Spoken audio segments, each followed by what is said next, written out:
নমস্কার সবাইকে, কেমন আছেন সবাই? নিশ্চয়ই ভালো আছেন, আমিও ভালো আছি। সবাইকে স্বাগত জানাচ্ছি বনানী বৈচিত্র্যে। তো চলে আসলাম এই যে সকাল সকাল রান্না করতে। রান্না করে তো আজকে রান্না করব আমি এই যে চিংড়ি মাছ দিয়ে মালাইকারি, তো আরও অনেক কিছুই রান্না করব আজকে, কারণ আজকে মেয়ের জন্মদিন, সেজন্য। তো এই চিংড়ি মাছ দিয়ে নারকেলের দুধ দিয়ে খেতে খুবই পছন্দ করে। তো এই জন্য এই যে রান্না করব। তো সব মশলাপাতি বেটে টেটে গুছিয়ে আমি রান্না করা আর কি শুরু করে দিয়েছি। তো চুলো জ্বালিয়ে কড়াই বসিয়ে দিয়ে আর কড়াইতে এই যে তেল দিয়ে দিলাম। তো তেলটা গরম হয়ে গেছে, আর এখন আমি চিংড়ি মাছগুলো দিয়ে দিলাম। চিংড়ি মাছগুলো একটু ভেজে ঠেজে তারপরে আমি তুলে নিলাম। আর এই যে বাকি তেলটা ছিল, তারপরে আমি আর একটু তেল দিয়ে জিরা ফোড়ন দিয়ে দিলাম। আর জিরা ফোড়ন দিয়ে তারপরে নাড়াচাড়া করে পেঁয়াজ, রসুন, আদা সব কিছু দিয়ে ভালো করে মশলাটা বসিয়ে নেব। আসলে সব রান্নার ভিডিওটা দেখা দেখে অনেক বড় হয়ে যায়, এজন্য দেখানো আর কি সম্ভব হচ্ছে না। তো আমি মশলা টশলা সব কষিয়ে এখন এই যে হলুদগুলো শেষের দিকে দিয়ে দিলাম।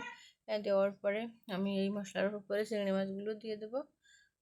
চিংড়ি মাছগুলো দিয়ে একটু নেড়েছে আমি এখন যে দুধটা করে রেখেছিলাম নারকেলের, সেই দুধটা দিয়ে দেব। দিয়ে তারপরে আর কি আরও অনেক রকম রান্না করবে বলেছি, তো আর কি দেখানো হয়নি ভিডিওতে। আসলে আমি একটু ব্যস্ততার মধ্যে ছিলাম, এই জন্য ভিডিও করা হয়নি। তো বাবার বাড়ি থেকে মা আসছিলো, হাঁস নিয়ে এসেছিলো, একটা দেশি মোরগ এনেছিলো। তো মোরগটা রান্না করব, আর অন্যটা আর কি বেছে টেছে আমি রেখে দিয়েছি ফ্রিজে। তো এটা রান্না হয়ে গেছে। তো তারপরে আরও অনেক রকম রান্না করেছিলাম, তাও ভিডিও করার কথা আর কি মনে ছিল না। তো যাই হোক, এই যে লোকজনদেরকে খেতে দেবো। তো পুরি বানাচ্ছিলাম, আসলে খুব বড়ো না, ঘরোয়া তবে তো পাশের লোকজন দু একজন তো আসবে, তো তাদের জন্য তাদের বড়া বানিয়েছিলাম। এই যে পুরি বানিয়েছিলাম, মিষ্টি ছিল, জিলাপি ছিল, মুড়ি ছিল, পায়েস রান্না করেছিলাম। তো দেখানো হয়নি আর কি। তো যাই হোক, এই যে পুরিগুলো কিন্তু খুবই ভালো হয়েছিল। তো এগুলো আর কি সন্ধ্যা হয়ে গেছিলো বানাতে বানাতে। তো তারপরে জন্মদিনের অনুষ্ঠানটাও আর কি শুরু করতে হবে, সবাই চলে এসেছিলো। তো আমি পুরিটা ভাজছিলাম আর ওদেরকে বলছিলাম তোরা গুছিয়ে নে। তো ওদিকে এই যে জন্মদিনের অনুষ্ঠান কিন্তু শুরু হয়ে গেছে। আর ওই যে পাশের বাড়ি আমার কাকি শাশুড়ি যে একটু আশীর্বাদ করছিল মেয়েকে। তো কাকি শাশুড়ি করার পরে আমি ছিলাম পাশে, আমিও ওকে একটু ধ্যানগুলো দিয়ে আশীর্বাদ করব। তো আমি এরপরে যে ওকে একটু চন্দনের ফোঁটা দিয়ে দিচ্ছি। আসলে ও এখন বড় হয়ে গেছে, তো বড় করে করতে লজ্জা করে, তারপরেও ঘরোয়াভাবে একটু না করলেই তো হয় না। তো এই জন্য ছোটো করে একটু করা আর কি। তাই যে আমি দাদুগুলো দিয়ে একটু আশীর্বাদ করলাম, তারপরে গোলাটা শুয়ে দিলাম।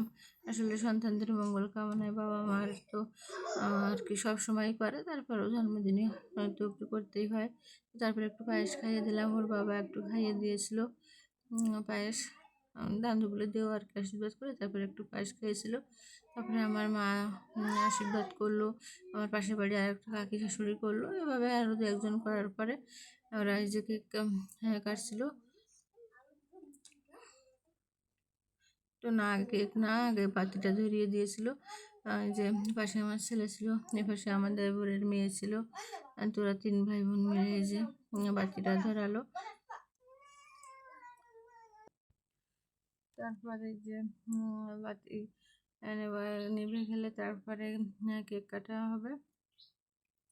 এই যে তিন ভাই বোন মিলে কেক কাটছিল। কেকটা কেটে তারপরে সবাইকে খাইয়ে দিল, আর যত আর কি খাবার দাবার ছিল সবাইকে দিয়ে দিলাম। তো আজকের ভিডিও কিন্তু এ পর্যন্ত। কেমন লাগলো আমার আজকের ভিডিও কমেন্টে জানাবেন, আর ভালো লাগলে লাইক কমেন্ট শেয়ার করে দেবেন।